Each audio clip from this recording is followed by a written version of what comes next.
Hello my family, स्वागत है तुम्हारा केवल चैनल पर। मैं केवल और मैं तुम्हें केवल भूतिया डरावनी कहानी सुनाता हूँ। और आज की कहानी है रात का रास्ता, द रोड लेडी।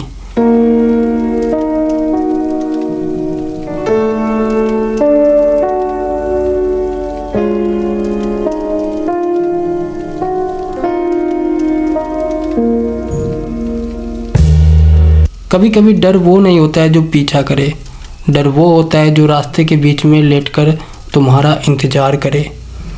मेरे गांव के बगल में एक गांव है, चंदौली। मैं किसी काम से अपने एक दोस्त के यहाँ गया हुआ था। रात में मैं काफ़ी देर हो चुका था, तकरीबन 2:30 बज चुका था।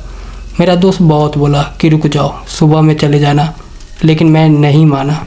चंदौली गांव से होते हुए वो रास्ता मुझे चखाजी गांव में लाती थी। मैं बाइक लेकर निकल गया। वैसे मैं बता दूं, मैंने ड्रिंक कर रखी थी।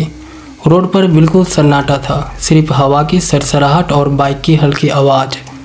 रास्ता के दोनों तरफ पड़ता है छोटा सा जंगल, दोनों तरफ पेड़ और झाड़ियों के बीच से गुजरने वाला रास्ता जो कि चखाजी चौक तक जाता था।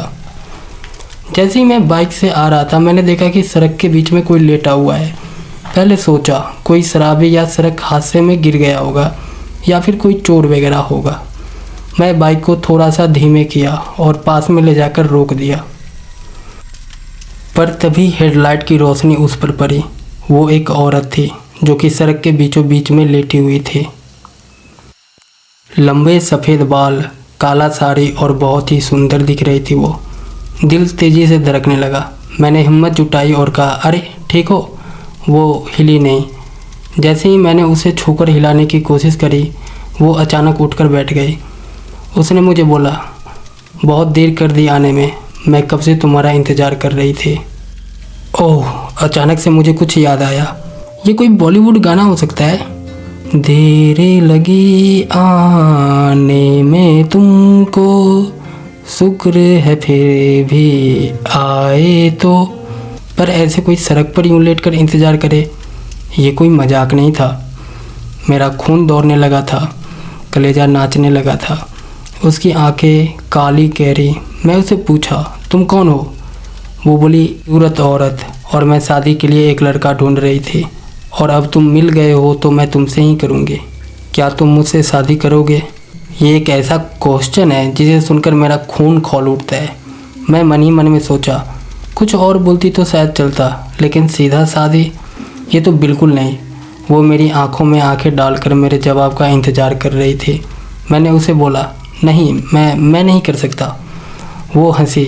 उसकी हंसी की आवाज़ चारों तरफ घूमने लगी और बोली, तुम बहुत लकी हो। मैंने पूछा, क्यों? तो वो अपना चेहरा एक बार नीचे की और फिर दोबारा धीरे धीरे ऊपर करने लगी। और जैसे ही उसका चेहरा ऊपर हुआ और मैंने उसे देखा, मेरी हालत ख़राब हो गई। मेरी सांसें अटकने लगी।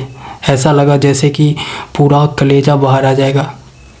आंखें बिल्कुल लाल, दांत जैसे पूरा सड़ा हुआ, चेहरा बिल्कुल ऐसा जैसे मानो कि चेहरे पर से मांस लटक रहा हो, दांतों में से खून और हाथ के नाखून बरी बरी। मैं डर गया। वो बोली, आज से पहले भी लोगों ने हाँ बोला, लेकिन वो कभी घर नहीं जा पाए। तुमने ना बोलकर अपनी ज़िंदगी बचा ली। मेरा खून दौड़ने लगा। मैं कुछ नहीं सोचा। मैं सीधा उठकर बाइक पे बैठा और बाइक को चालू करके वहाँ से फ़ौरन भाग गया और सीधा चखाजी चौक पर पहुँचा। जब चखाजी चौक पे पहुँचा तो बाइक को देखा तो बाइक का शीशा टूटा हुआ था, जिस पे लिखा था, धन्यवाद नहीं बोलने के लिए। कहा जाता है आज भी वो औरत रात में सड़क पर लेटकर इंतज़ार करती है कि कोई उसे शादी कर ले। क्या तुम करना चाहोगे?